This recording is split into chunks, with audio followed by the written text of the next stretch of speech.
এর একটা তরকারি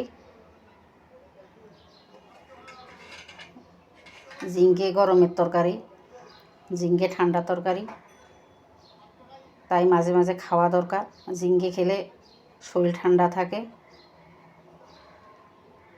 আর অনেক স্বাদও হয়। ঝিঙ্গের তরকারিটা যেভাবে রান্না করি, মাছ দিয়ে রান্না করি, চিংড়ি মাছ দিয়ে রান্না করি, যেভাবে রান্না করি অনেক টেস্ট হয়। তো যেমন স্বাদ তেমন উপকারী, শরীর ঠান্ডাকারী সবজি ঝিঙ্গে, তাই রান্না করি মাঝে মাঝে।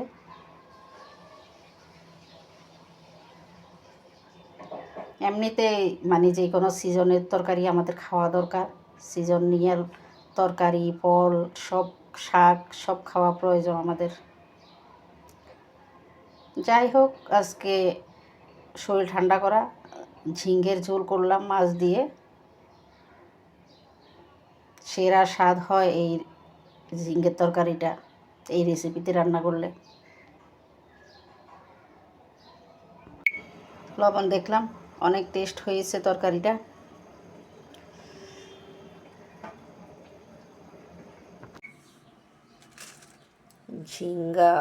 আজকে ঝিঙ্গা রান্না করব।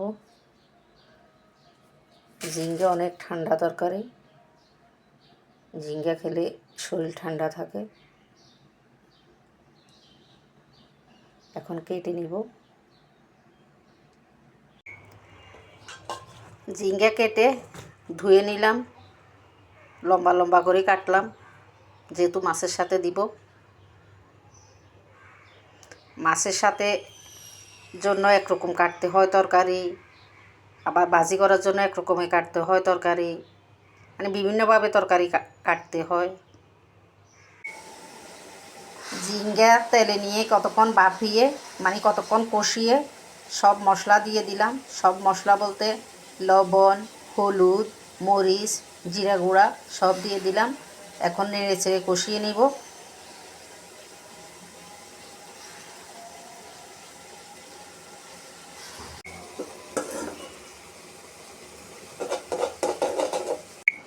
নেড়ে চেড়ে কষিয়ে নিলাম।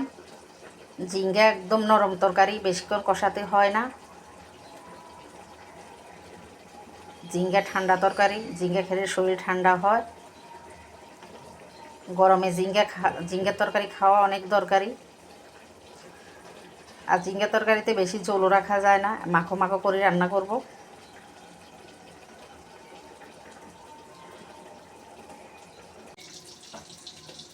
এদিকে মাছ ভেজে নিলাম, রুই মাছ, এগুলো পুকুরের টাটকা রুই মাছ। লবণ, হলুদ, মরিচ মাখিয়ে লাল লাল করে ভেজে নিলাম।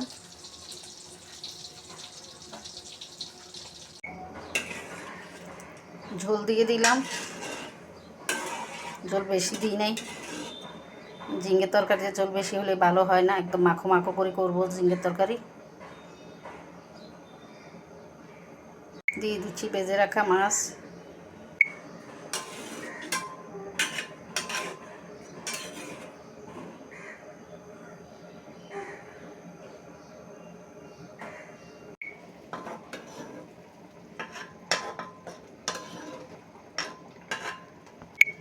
রান্না হয়ে গেল দারুণ স্বাদের